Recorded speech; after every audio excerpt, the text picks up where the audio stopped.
Hi, I'm Dr. Amy Oxentenko.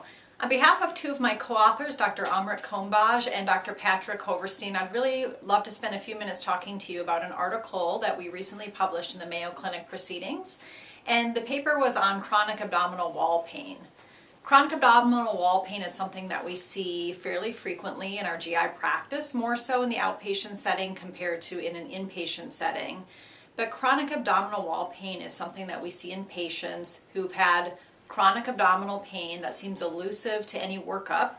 They typically will undergo extensive workup with laboratory studies, radiographic studies, endoscopic evaluations, and then they're sent to us because no one can figure out what is the source of their abdominal pain.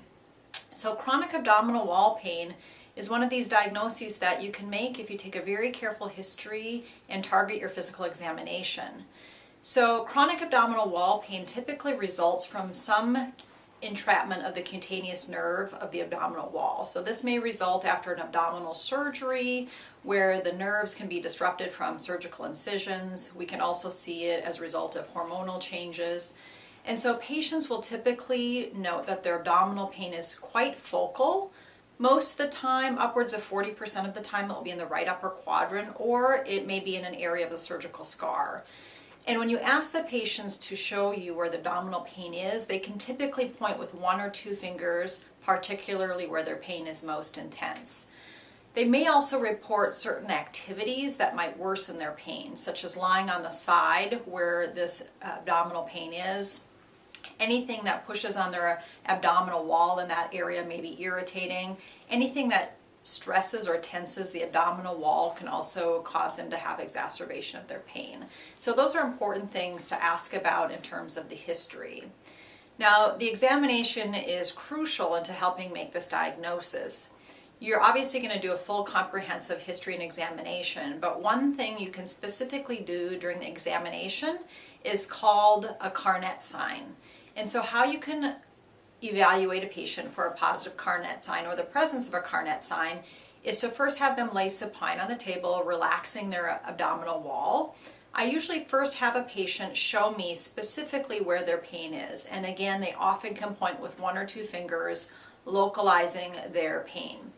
So first I will palpate in that area of tenderness or pain that they have pointed out to me and ensure that I'm in the correct location.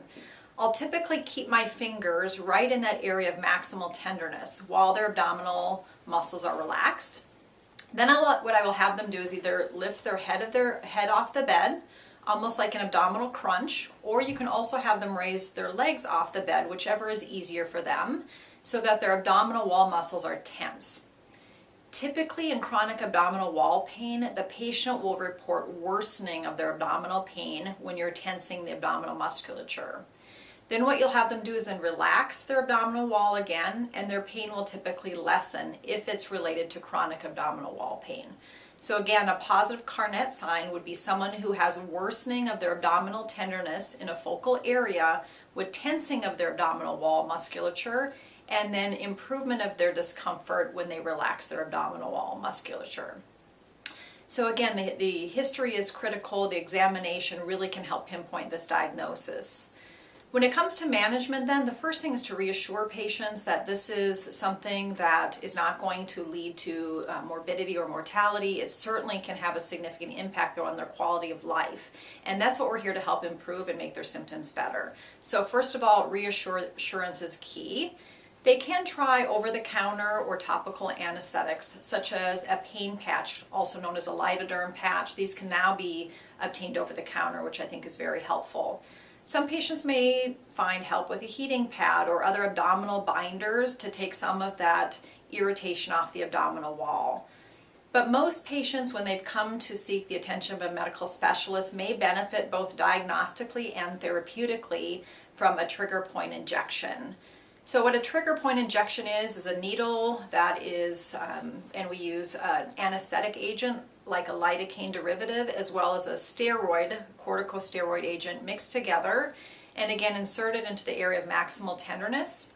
This may or may not be done with ultrasound guidance to better localize the tip of the needle. And again, some patients will get immediate relief of this with the anesthetic agent, and then over subsequent days will find additional relief as that corticosteroid takes effect.